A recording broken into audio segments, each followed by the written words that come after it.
Hi hello the flying girl. আসসালামু আলাইকুম সবাইকে। সবাই কি চিন্তা করছেন দ্য ফ্লাইং গার্ল কোথায় যাচ্ছে? আজকে আমি যাচ্ছি কোলমা ট্রপিক্যাল, যেটা ভার্জাই হিলসে অবস্থিত। এটা মালয়েশিয়ার খুবই সুন্দর একটা জায়গা। কেল থেকে গ্র্যাব বুক করে চলে যাচ্ছি কুলমারের দিকে। রাস্তাটা এত সুন্দর আর এই রাস্তাটা আমার খুবই পছন্দের।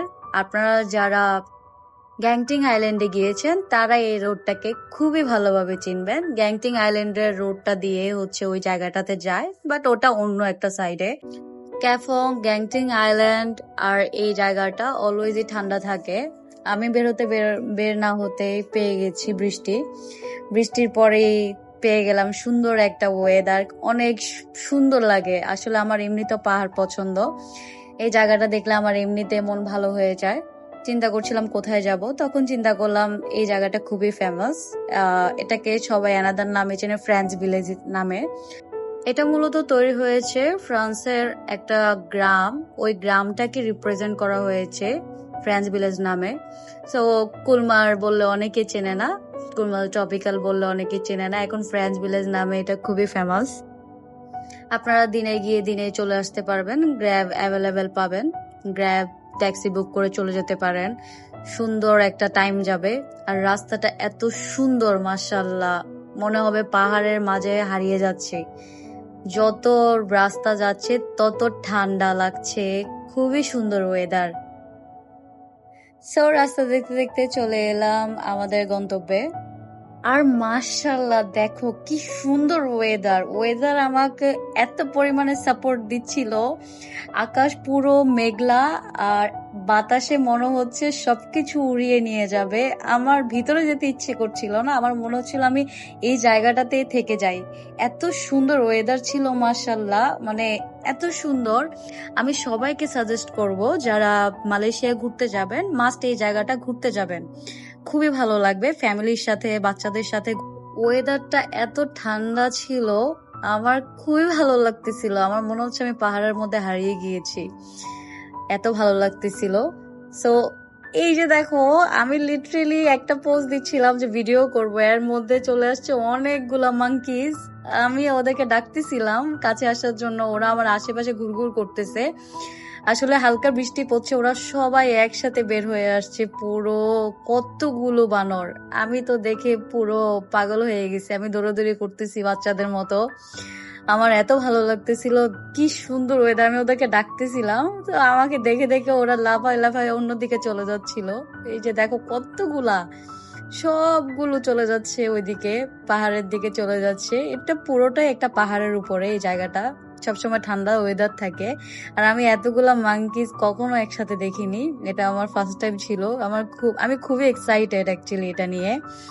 এই সাইডটা একদম ফাঁকা ছিল, আমি হাঁটতে হাঁটতে পাহাড়ের দিকে চলে যাচ্ছি। আসলে যারা মাউন্টেন লাভার তাদের আসলে এমনটাই হয়। আমি এরকম ওয়েদার পেলে আমার মন খুব ভালো হয়ে যায়। দেখো আমার মনে হচ্ছে আমি একদম পুরো একটা বাচ্চা, মানে পুরো বাচ্চাদের মতো বিহেভ করতেছিলাম। আসলে এই ওয়েদারটা খুবই রেয়ার একটা ওয়েদার, এটা পাওয়া যায় না। হাফ অফ দা টাইম দেখা যায় সান থাকে, রোদ থাকে। তো আমি একদম পুরো যে ওয়েদারটা পেয়েছি, যে কোনো মানুষের মন ভালো হয়ে যাবে। আমি হাঁটতে হাঁটতে তো পাহাড়ের দিকে চলে যাচ্ছি ট্যাং ট্যাং করতে করতে। আমার মনে হচ্ছে এই জায়গাটা শুধু আমি একলাই হাঁটতেছি, আর কেউ নেই। হাঁটতে হাঁটতে চলে গেলাম এই যে পাহাড়ের দিকে, দেখলাম একটা পাথর এখানে দেওয়া, ওই জায়গাটায় গিয়ে বসবো। মনে হচ্ছে পাহাড়ের মধ্যে হারিয়ে যাচ্ছি আমি। এখানে বসে নিজে ভিউটা এনজয় করতেছি। আপনাদের সাথে আরেকটা কথা শেয়ার করে রাখি, সেটা হচ্ছে এখানে ঢুকতে অ্যাডাল্টদের 14 রিঙ্গিত লাগবে আর বাচ্চাদের 7 রিঙ্গিত। জায়গাটা দেখে মনে হচ্ছে পুরো আমি ফ্রান্সের কোনো একটা গ্রামে হারিয়ে গিয়েছি। ওয়েদারটা মাশাল্লাহ খুবই সুন্দর। আল্লাহর সুন্দর জিনিস আসলে মাশাল্লাহ না বললেই নয়। এই ওয়েদারে আমিও আমার নিজের কিছু ক্লিপস নিয়ে ফেললাম। দেখো কি সুন্দর লাগতেছে, আমার এমনিতে খুশি লাগতেছে, সেটা আমার চেহারাতেই ফুটে উঠতেছে। খুবই সুন্দর একটা জায়গা আসলে। তারপর হাঁটতে হাঁটতে ভিতরের দিকে চলে যাচ্ছি। দেখো পাশে একটা ট্রেন, বাস টাইপের যাচ্ছে, এটাতে বাচ্চারা, অ্যাডাল্ট সবাই উঠতে পারবে। সবাই মজা করতেছে, সবাই ছবি তুলতেছে, ফ্যামিলি, বাচ্চারা অ্যাকচুয়ালি বেশি হ্যাপি দেখলাম আমি এই জায়গাটায় এসে। ফ্যামিলিদের জন্য বেস্ট একটা টাইম যাবে। সামার ওয়েদার থাকলেও যখন এই সাইডগুলোতে আসবে তখন এমনিতে আসলে মন ভালো হয়ে যায়, ঠান্ডা ওয়েদারে সবারই মন ভালো হয়ে যায়। ভিতরে যেতে না যেতে মনে হচ্ছে আমি আসলে ফ্রান্সের কোনো একটা গ্রামে চলে এসেছি।